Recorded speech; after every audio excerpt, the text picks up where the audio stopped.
Que Deus é esse que está por perto, que fez o seu projeto no deserto? Que Deus é esse que está por perto, que fez o seu projeto no deserto? Se não, já te digo já. A Bíblia vai dizer no livro de Jó que o Senhor, quando o Senhor dos Exércitos estava fazendo a revista das suas guarnições, ou seja, do seu exército, Satanás se colocou ali no meio dos filhos de Deus nos céus. É aí que está um congresso. Congresso é uma tropa que está preparada para se apresentar para o Senhor dos Exércitos passar. Aleluia. Você já tinha tido noção disso?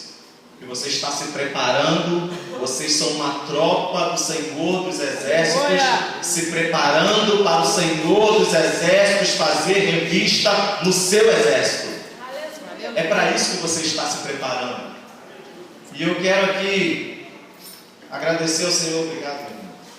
Ele que deu um copo d'água no profeta. Muito obrigado, meu irmão. Mas eu queria compartilhar um texto com os irmãos. Eu confesso que sempre que um convite nos é feito, a gente tenta esquadrinhar qual é o público que está te pedindo. Porque o apóstolo Paulo ele vai dizer uma coisa interessante. Ele vai dizer assim, me fiz de louco para ganhar os loucos, me fiz de sábio para ganhar os sábios. Ou seja, existe toda uma estratégia humana para cada público que você está se apresentando, ou que você vai apresentar algo. Mas com o público do Senhor é diferente, é Ele que dá a diretriz. Eu bem sei que a nossa mente humana ela logo nos leva a muitos pontos, mas a Bíblia vai dizer que a dimensão da distância da mente humana para a mente do Senhor é a distância dos céus para a terra.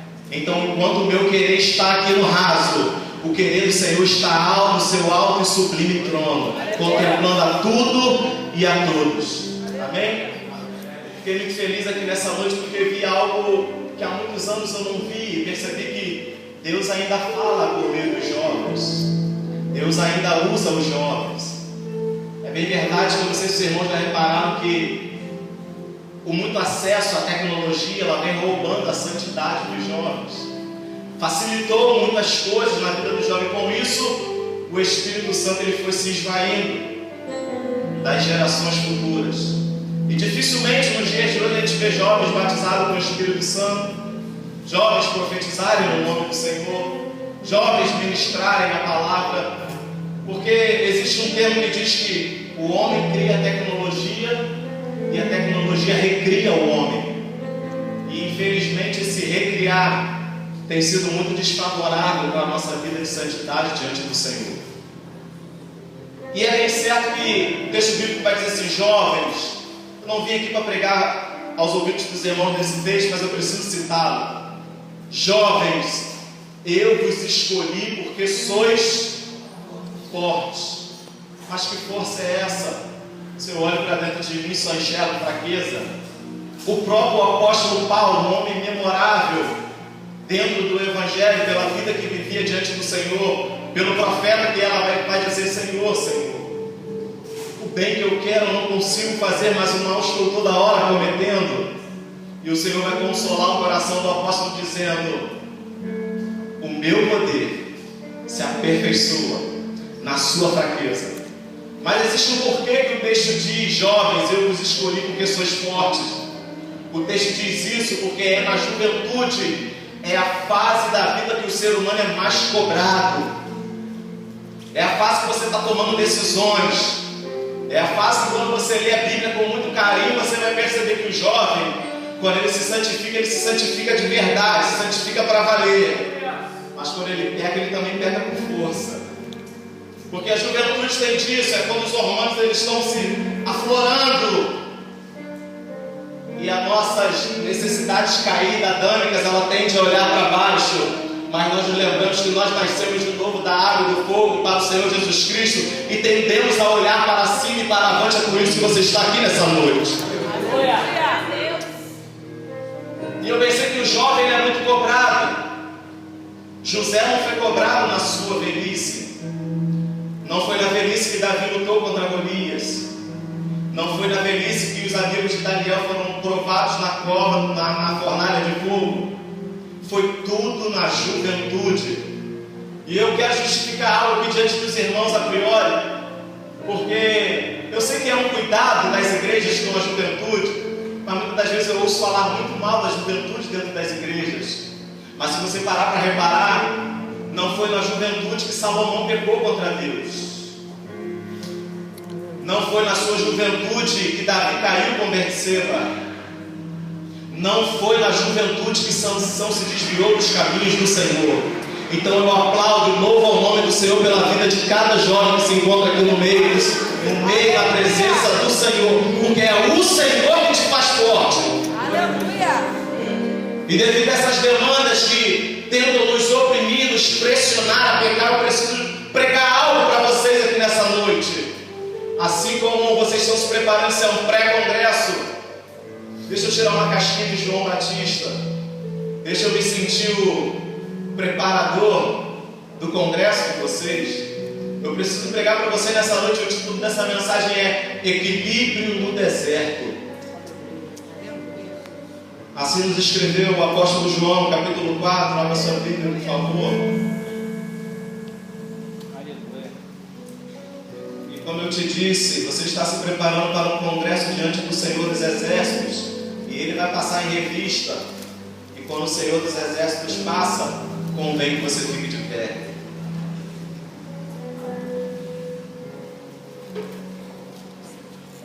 Convém que você fique de pé, porque há quem diga que reverência não está na postura corporal, e sim no coração. É bem certa essa frase. Mas reverência, ela foi criada para você apontar para aquele a qual você está reverenciando. Para isso reverência foi criada. Ingresse no meio militar e quando o seu comandante passar, você fale para ele: comandante, a minha reverência a ti está no meu coração. Você vai ver o que te acontece. Apóstolo João, capítulo 4, diz assim, a mulher samaritana. Amém? E quando o Senhor veio a saber que os fariseus tinham ouvido que Jesus fazia e batizava mais discípulos que João, ainda que Jesus mesmo não batizava mais os seus discípulos, deixou a Judéia e foi outra vez para a Galiléia, e era necessário passar por Samaria. Foi, pois, a uma cidade de Samaria chamada Sicar, junto à herdade de Jacó, que Jacó tinha dado a seu filho José. E estava ali a fonte de Jacó. Jesus, pois, cansado do caminho, assentou-se assim junto da fonte. Era isto quase a hora sexta. Veio uma mulher samaritana tirar água, e disse-lhe Jesus: dai-me de beber. Porque os seus discípulos tinham ido à cidade comprar comida. Disse-lhe, pois, a mulher samaritana: como sendo tu judeu, me pedes de beber a mim, que sou mulher samaritana? Porque os judeus não se comunicam com os samaritanos. Jesus respondeu e disse-lhe: se tu conheceras o dom de Deus e quem é que te diz, dai-me de beber, tu lhe pedirias e ele te daria água viva. Disse-lhe a mulher: Senhor, tu não tens com que tirar a água, e o poço é fundo. Onde, pois, tem a água viva? És tu maior do que Jacó, nosso pai, que nos deu o poço, bebendo ele próprio dele, os seus filhos e o seu gado? Jesus respondeu e disse-lhe: qualquer que beber desta água tornará a ter sede, mas aquele que beber da água que eu lhe der nunca terá sede, porque a água que eu lhe der fará nele uma fonte de água a jorrar para a vida eterna. Disse-lhe a mulher: Senhor, dá-me desta água para beber, para que não mais tenha que descer aqui e tirá-la. Disse-lhe Jesus: vai e chama o teu marido e vem cá. A mulher respondeu e disse: não tenho marido. Disse-lhe Jesus: disseste bem, não tenho marido, porque tivesses 5 maridos, e o que é...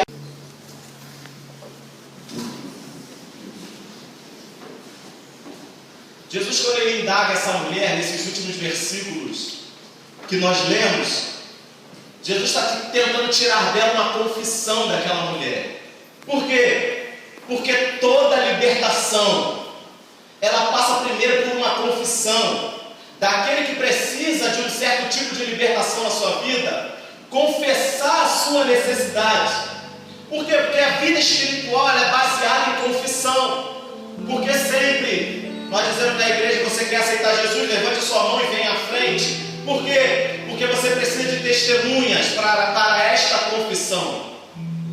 Jesus então está tocando na ferida dessa mulher. Jesus então está apresentando a sua palavra e dizendo para ela: olha, você precisa de uma libertação. E Jesus vai fazer uma pergunta direta para aquela mulher, para que ela confessasse a sua necessidade. É por isso que o atual prefeito de São Paulo instaurou uma medida lá na Cracolândia de internações por obrigações. Aquilo não dá certo. Por quê?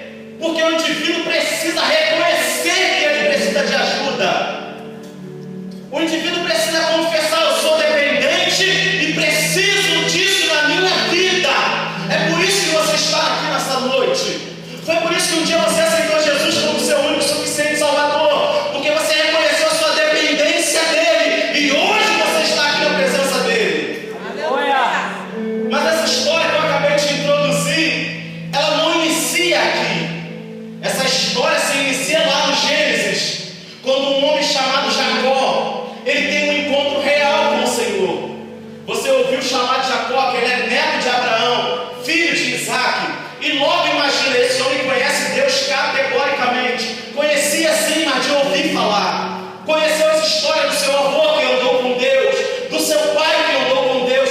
Ele, porém, conhecia de ouvir falar, mas nunca havia tido um encontro real com o Senhor. E a Bíblia vai dizer que ele tem uma oportunidade na sua vida. Deixa eu te dizer uma coisa: existe oportunidade na nossa vida que ela não volta. O próprio Deus não nos dá, muitas das vezes na nossa vida, duas oportunidades para a mesma finalidade.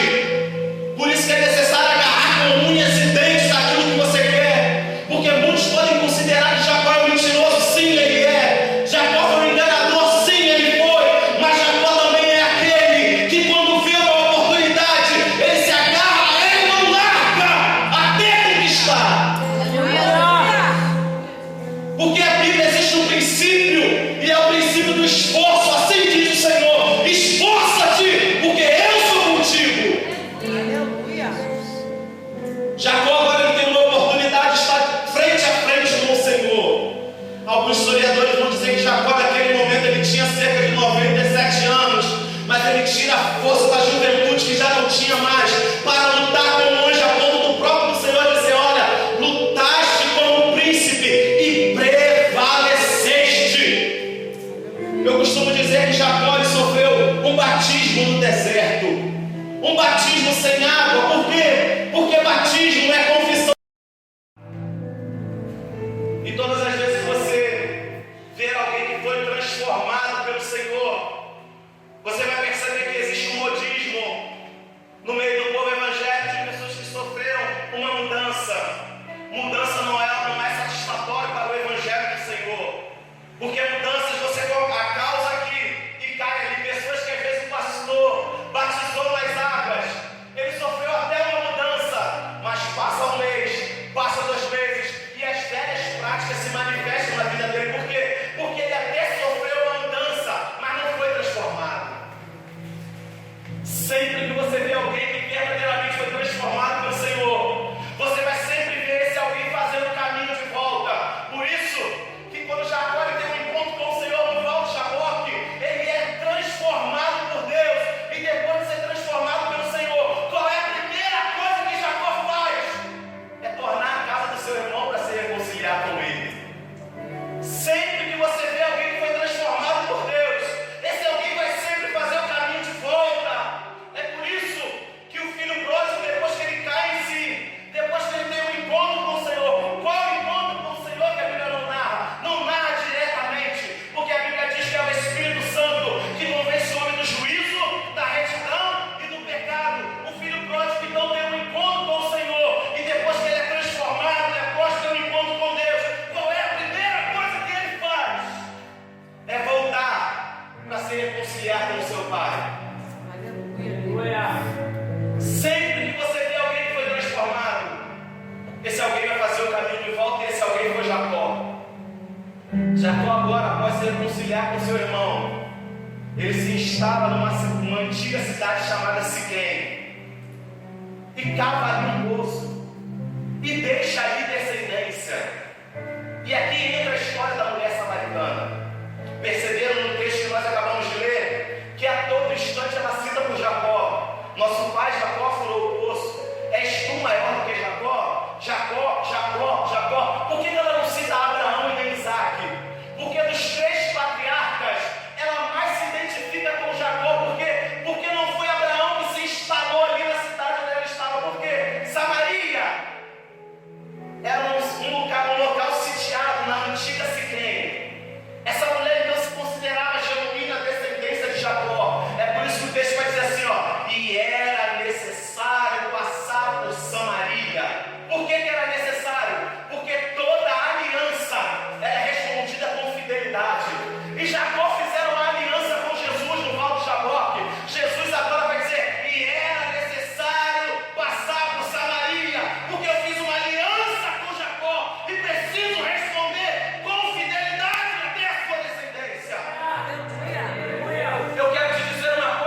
ainda que os teus olhos se fechem nessa terra e nessa sepultura, e não ver os teus caminhando com o Senhor. Assim diz o Senhor: toda aliança é respondida com fidelidade. Jacó fez uma aliança lá no Gênesis. É por isso que Jesus está dizendo: eu preciso alcançar um povo. Que povo? Um povo que se identifica pelo patriarca Jacó. Ele fez uma aliança comigo, e como ele está vivo, eu vou lá salvar a descendência dele. Jesus vai responder com vitória sobre a sua descendência. O Senhor não desceu do céu para me dar carro, para te dar casa. O Senhor desceu do céu para nos dar a nossa necessidade, e a nossa necessidade era de salvação. É por isso que Jesus está passando em Samaria. O Senhor está dizendo: é necessário entrar com salvação na descendência de Jacó. E aqui eu começo a mensagem: equilíbrio do deserto. Um povo chamado Israel, uma nação chamada Israel, antigamente era só um povo, conhecido como os hebreus. O Senhor vai pegar aquele povo e vai transformar numa nação e a chama de Israel. O simples fato de Deus chamar Israel para andar contigo cria um problema para Israel. Qual é o problema? O problema que assim como a amizade com o mundo é inimizade com Deus, a amizade com Deus é inimizade no mundo. E nós estamos no mundo. Mas quem poderá contra os ungidos do Senhor? Aleluia. Quem pode impedir quando Deus quer agir? Quem coloca inimigos na frente de Deus não é Deus, é o homem. O Senhor não dá nomes. Ele está dizendo assim: ó, quem? O homem que diz que é o gigante, é Golias, é o diabo, são os demônios, são os principados. Mas o Senhor está dizendo assim: ó, quem, meu filho, que está diante de mim, que pode ser considerado meu inimigo? Satanás pensou que estava chamando Deus para uma briga quando fez a perfeição aos olhos do Senhor cair no pecado. Mas se Deus desse naquele momento e trava aquela briga, hoje em dia muita gente diz assim: Deus é um covarde. Por quê? Porque Ele é soberano, Ele é todo poderoso, Ele desceu para medir forças com um anjo que é limitado.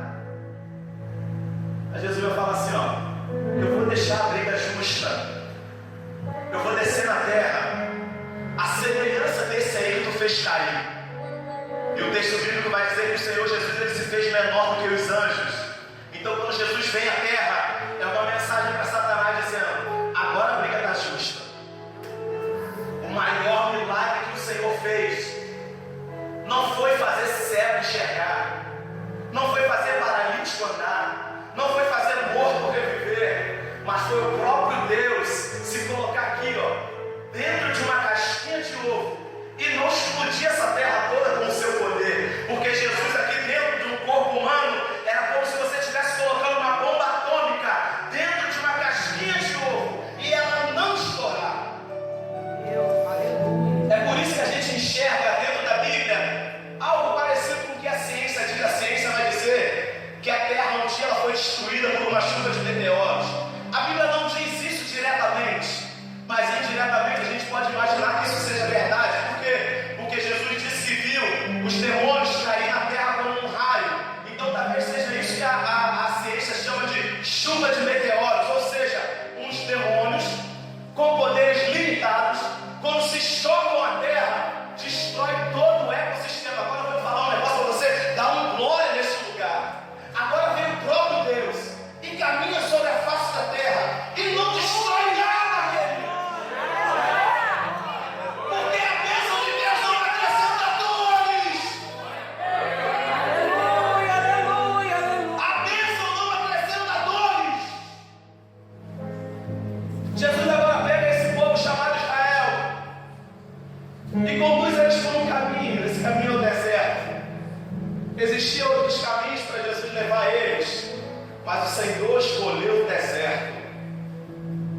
Por que o Senhor escolheu o deserto? Porque esse povo era escravo. E escravos eles têm espírito de covardia. E escravo é igual um boi na sela. ele é muito mais forte do que aqueles arames, mas ele não sabe disso. Então o Senhor vai se utilizar do deserto para promover a fé de Israel. Porque o apóstolo Paulo vai dizer em 2 Timóteo, no capítulo 1, no versículo 7, que Deus não nos deu espírito de covardia, mas espírito de ousadia. Então deixa eu te dizer uma coisa: Jesus vai te passar pelo deserto, sim, se Ele quiser promover a tua fé. É no deserto que Ele vai usar na sua vida. Aleluia a Deus. No deserto, o homem só tem uma opção: ou recorre a Deus, ou recorre a Deus. É a única opção que é dada. E sabe por que tudo isso nos gera muitos problemas? Porque a Bíblia vai dizer que nós somos nação eleita. E esse patriarca que eu acabei de falar com os irmãos, chamado Jacó, a Bíblia vai dizer que quando a sua mãe gerava os 2 gêmeos na seu ventre, a Bíblia vai dizer que havia ali 2 nações, e eles já brigavam desde o ventre. Sabe por que a sua vida é uma grande luta? Porque essa é a maldição das grandes potências. Está sempre em luta. Foi assim com o Império Romano, foi assim com o Império Britânico, e tem sido assim com o Império Americano. Eles estão constantemente em luta. Então deixa eu te falar uma coisa: você quer saber por que a sua vida é uma constante luta? Porque você pode não saber, mas você é uma potência na mão do Senhor. Porque tu és nação eleita. Toma posse disso em nome de Jesus. Aleluia a Deus. O deserto é um local que faz separação da natureza caída para a natureza que olha para cima. Ele coloca em distinção para dizer para mim e para você: a quem tu quer servir? Para quem tu quer jorrar água? O deserto ele tem um grande ensinamento. Imagina uma mulher que está no último andar de um edifício, esse edifício está em chama, e ela chama por socorro ao bombeiro: bombeiro, me salva, me socorre. Esse pedido dela é uma oração, ela está orando, pedindo socorro. Só que ela não está pedindo para ser salva, ela não está pedindo desculpa para amar Ele, ela não está pedindo para conhecer Ele, ela apenas quer que Ele a salve. E isso é louvor. O que é louvor? Agradecimento. Louvar é agradecer a Deus. Ela vai se agradece a Ele. Agradece, agradece, agradece. E aqui vai uma mensagem: tem muita gente dentro da igreja assim, até é agradecido a Deus, mas não tem procurado conhecer e amar o Senhor teu Deus. Enquanto na nossa vida existe um princípio: conhecer e prosseguir em conhecer o Senhor teu Deus. Mas a história dessa mulher muda. Jesus entra na vida dela e ela passa a conhecer o bombeiro. E agora ela passa a amar o bombeiro. E eles se casam. E isso é adorar. Adorar é amar. Existem 2 vertentes da palavra amor no hebraico. A palavra amor com cunho de romance, e a palavra amor com cunho de fidelidade.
pelos seus aspectos embaixo. Todas as vezes que eu falo deserto, a palavra deserto, eu tenho certeza que a mente dos irmãos logo calculam solo arenoso e sol forte, não é isso? E obviamente, se eu perguntar para os irmãos qual é o maior deserto do mundo, o que os irmãos vão me responder? É o Saara. Mas há um erro geográfico nisso, porque segundo a geografia, deserto não é caracterizado pelas suas características de baixo, mas pela ausência do que vem de cima. Está entendendo por que Elias falou assim, ó, 3 anos, segundo a minha palavra, não haverá chuva sobre a terra. Não era o deserto que tinha embaixo, mas a ausência do que tem em cima. Meu Deus. Por quê? Porque no Saara até chove de 1 a 2 vezes por ano, mas o maior deserto, segundo a geografia, é a Antártida. Por quê? Porque ela pode ficar sem chover durante 3 ou 5 anos. E o Senhor agora está dizendo para Israel: céu de bronze na vida de Israel por conta do seu pecado. Céu de bronze, enquanto esse povo não aprender a se humilhar. Porque existe uma palavra que diz: se o meu povo, que se chama pelo meu nome, orar e clamar e se humilhar, eu ouvirei dos altos céus e atenderei o seu clamor. Aleluia. Mas tem que se humilhar. É interessante que o deserto, ele é um local de extremos. Por que é um local de extremos? Porque ele é muito quente de dia e muito frio à noite. Eu estive em 2013 em um determinado local e a pior temperatura que eu peguei lá foi menos 16 graus. Nevava muito naquele local. E eu, assim que eu desci, coloquei o pé fora da cama e falei: Jesus, o que eu vou fazer aqui? Eu vou morrer. Por quê? Porque era uma sensação que eu nunca havia sentido na minha vida. Eu não estava preparado para aquilo, eu estava apenas de blazer. Eu falei: eu vou morrer nesse lugar. Mas não morri, porque eu estou aqui. Você pode perceber isso. Se quiser fazer igual Tomé, vem aqui tocar, você pode vir. Não morre, por quê?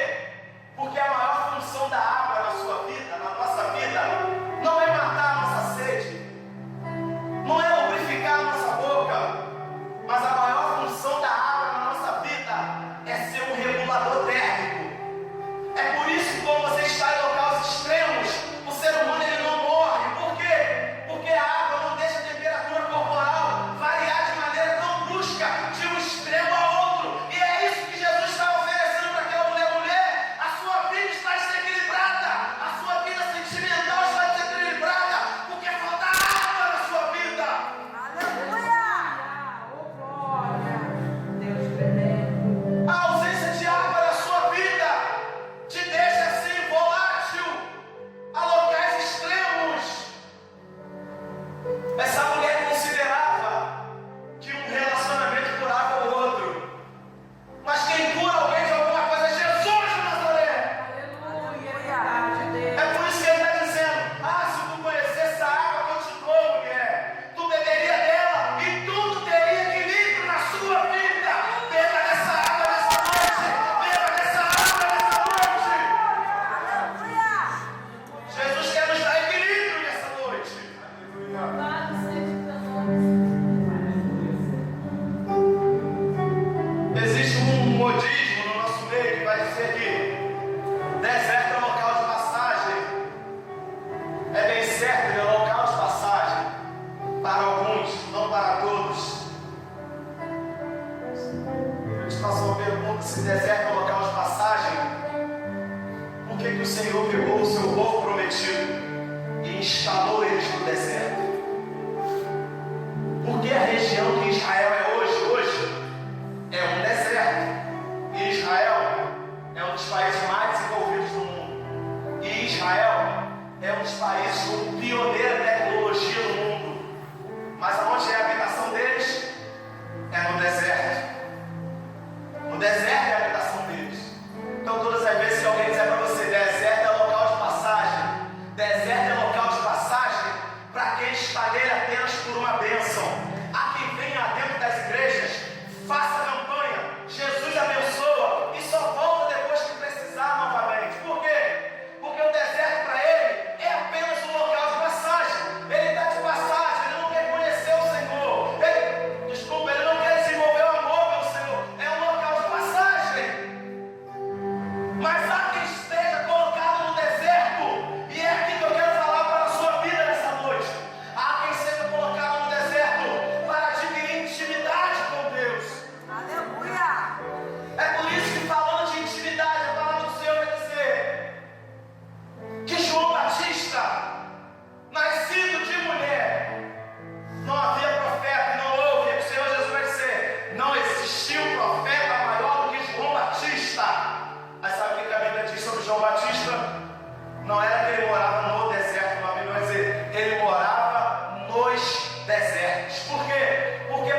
resistência no deserto. Deixa eu te falar uma coisa, Jesus quer te dar intimidade nessa noite. Jesus quer promover resistência na sua vida, nesse seu deserto. É interessante que a Bíblia vai falar de um homem chamado Naamã. E o Senhor vai usar a lepra como um deserto sobre a vida daquele homem. E é interessante que o Senhor, a Bíblia vai dizer assim, ó, era Naamã, varão valoroso, porém leproso. O deserto na vida de Israel, na vida de Naamã e nos nossos dias de hoje, eles vieram para resolver alguns poréns do ser humano. O Senhor se utiliza de um elemento terreno para promover a nossa fé, nos dar resistência para adquirirmos intimidade e resolver esses poréns na nossa vida. Naamã agora vai em Israel e o profeta vai dizer para ele, desce no rio, mergulha nele 7 vezes. Ele vai dizer assim, ó, mas o rio é sujo. Deixa eu te falar uma coisa, o rio não era sujo. Naamã diz que o rio é sujo, mas o rio não era sujo.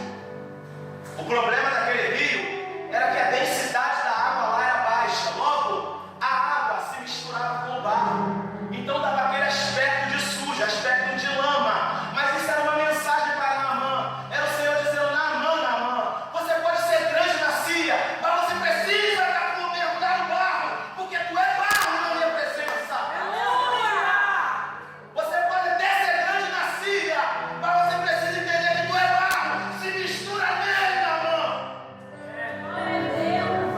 A Bíblia vai dizer que quando ele volta com a pele como de criança. É Jesus falando para ele de novo, tá vendo uma coisa, meu filho? Você pode ser grande na Síria, general na Síria, homem grande na Síria, mas na minha presença tu és um menino. Na minha presença tu és um menino. Caminhada de Israel pelo deserto durou cerca de 40 anos.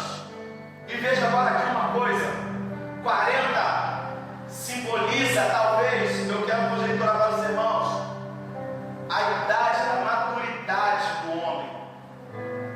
Jesus espera de você, quando você chegar aos seus 40, que você dê uma resposta madura para tudo na sua vida.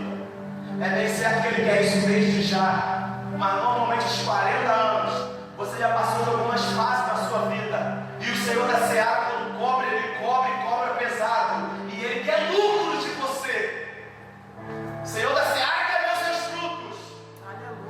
Israel passa 40 anos no deserto. Agora veja a grandeza do nosso Cristo. Jesus passa 40 dias no deserto. O que isso quer dizer, Rodrigo? Isso quer dizer que todos os pesares que sobrecaem sobre a vida de um homem, o Senhor Deus, dominador sobre os céus e a terra, vai dizer assim, olha, Rodrigo vai até passar por isso, Cassiano vai até passar por isso, mas divide isso na vida dela durante 365 dias. O Senhor vai diluir os seus problemas durante o ano. Agora vem Jesus no deserto, carregando o meu fardo, carregando o seu fardo, e pega todo o pesar que cai sobre a vida de um homem em um ano, e recebe todos em um dia, durante 40 dias. Está entendendo a grandeza do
que Ana alcançou Samuel. Não foi na casa do seu pai que José se tornou quem foi, queridos. Não foi. Onde foi? Foi no deserto. Foi no deserto que eles alcançaram algumas coisas, passaram por injustiças, passaram por muita coisa ruim na sua vida, coisas ruins, essas que eu e você quando passamos dissemos assim: por que isso? Por que aquilo? Por que isso? Por que aquilo? Aí vai uma grande mensagem dos homens do Velho Testamento. Qual era?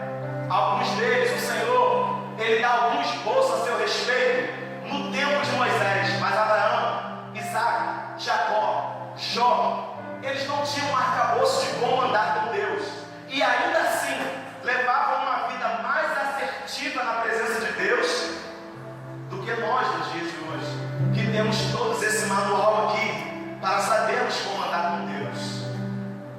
Deus da glória. Existe muita gente que despreza o Velho Testamento, sai fora dessa heresia, porque o Evangelho já se manifesta desde o Gênesis. Desde o Gênesis o Evangelho se manifesta. Ele tem a sua ascensão em Jesus na cruz do Calvário. Ele é disseminado sobre toda a terra em Jesus. Mas o Evangelho já se manifestava desde o Antigo Testamento. Qual é uma mensagem intrínseca ao Evangelho? Reconciliação, conserto e arrependimento. E o que é que Jacó faz com seu irmão? Se arrepende. Não é isso o Evangelho? Não é isso o Evangelho? Glória a Deus. Então como que o Evangelho não está no Antigo Testamento? O Antigo Testamento é um tapa na minha cara, é um tapa na sua cara. Que esses homens, como não tinham Jesus morto na cruz por eles, obviamente tiveram muito mais dificuldade de andar com Deus, porque no Velho Testamento só quem era cheio do Espírito Santo, reis, profetas, sacerdotes, juízes e os demais não tinham. Mas todos aqui nessa noite que um dia aceitaram o Senhor como seu único, suficiente Salvador, se tornaram templos do Espírito Santo. Deus não tenta a ninguém, porque diz o profeta: eu pensei o pensamento que tenho de vós, diz o Senhor, pensamentos de paz e não de mal, para vos dar o fim que desejais. Porque se fizer aliança, eu dos altos céus responderei com fidelidade sobre a sua vida, diz o Senhor. Aleluia. Deserto nos deixa totalmente descendente. E aqui agora eu fecho a mensagem.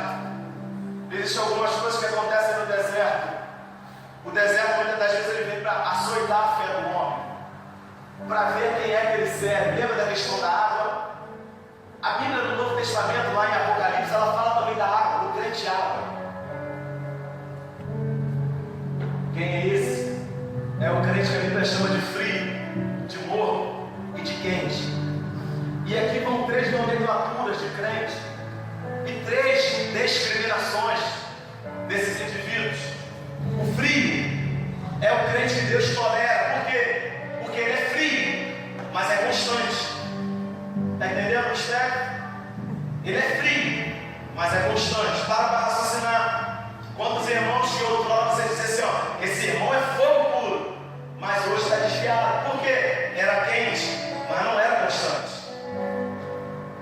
O crente frio ele é tolerável, porque apesar de ser frio, ele é constante.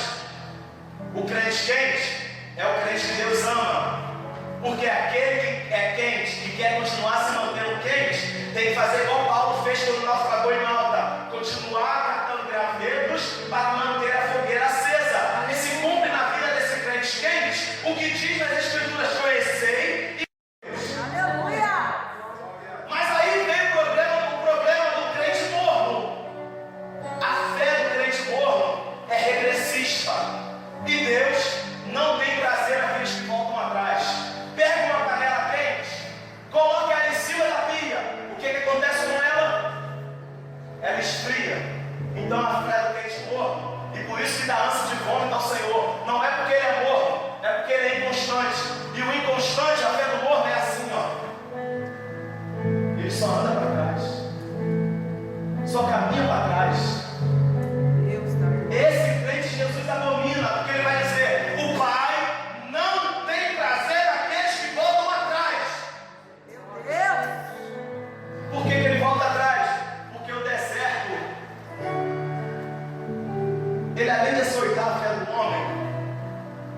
ele tenta parar a sua fé.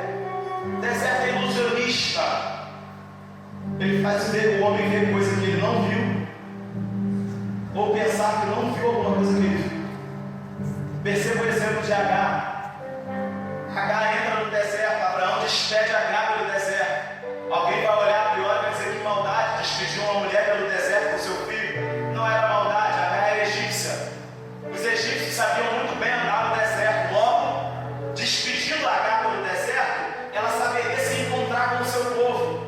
Mas agora vem a ilusão do deserto, a falta de água na vida dela e a recaída dela em locais extremos. Está entendendo a mensagem? Ela agora vai acabar. O que acaba de Agar? A água. Acabou a água no deserto. Se acabou a água, acabou a vida. Acabou o equilíbrio de Agar. A Bíblia vai dizer que ela toma uma distância de um tiro de arco do menino e chora e vai dizer: eu vou ficar longe para não ver o menino morrer. A Bíblia vai dizer que o Senhor mandou um mensageiro do céu. Ele vai dizer assim: Agar, levanta, assim diz o Senhor. Levanta, levanta, levanta. Porque esse menino ele também é descendência de Abraão. E o Senhor tem promessa para ele. Levanta, levanta. Olha essa fonte aí do seu lado. Nesse texto, o anjo não fez um milagre. A fonte estava do lado dela, era real. Mas o desespero do deserto impediu ela de ver que a bênção estava do lado dela. Por quê? Porque o deserto é ilusionista. Vem agora o desequilíbrio do deserto, que tenta roubar a minha fé e a sua fé. É interessante que Asaf, já estou encerrando, mais duas coisas, eu preciso te entregar essa mensagem toda, para não voltar para casa com arrependimento. Asaf vai passar um momento de baixa espiritual na sua vida. Salmo 73. E ele vai olhar para os lados. Quando olha para o lado é um problema. Porque ele vai dizer assim: olha, eu vi as riquezas do rico. E ele vai dizer assim: ó, e os meus pés quase vacilaram. Mas aí entra a misericórdia de Deus. Mas então, entrei dentro do templo. Oh, glória. Aleluia! Oh, glória! Então, vou repetir, se você não entendeu, só um entendeu. Entrei dentro do templo. Aleluia! E o Senhor me mostrou o fim deles. Glória a Deus! Agora vem Gideão. Está todo mundo em Israel olhando para os lados. Todo mundo perdendo a fé. Gideão vai descer no lagar. Quem olha Gideão no lagar vai dizer assim: ó, é um medroso. O Senhor do alto vai dizer: é valoroso. Alguém vai dizer: é medroso. O Senhor vai dizer: é valoroso. É medroso, é valoroso, é medroso, é valoroso. Não importa o que dizem a seu respeito. O que importa é que Deus diz a seu respeito. E Deus diz que é valoroso. Se Deus diz que é valoroso e pronto, final. Aleluia! Glória a Deus! Aí vem a resposta do porquê que ele é valoroso. Aí vem a resposta. Quando ele desce no lagar, ele estava protegendo a sua fé. Como? Porque no lagar, o homem não tem opção de olhar para os lados. Por quê? Porque não tem nada do lado. Não tem nada à frente. Só tem saída para o alto. Então se cumpria na vida de Gideão, que diz o Salmo 121: elevo meus olhos para o monte, de onde me virá o meu socorro. O meu socorro vem do Senhor, que fez o céu e fez a terra. Glória a Deus! Guarda a sua fé no Senhor, queridos. Existem salmos que vão nos falar coisas tremendas. Salmos 33, nossa esperança está posta no Senhor. Salmo 40.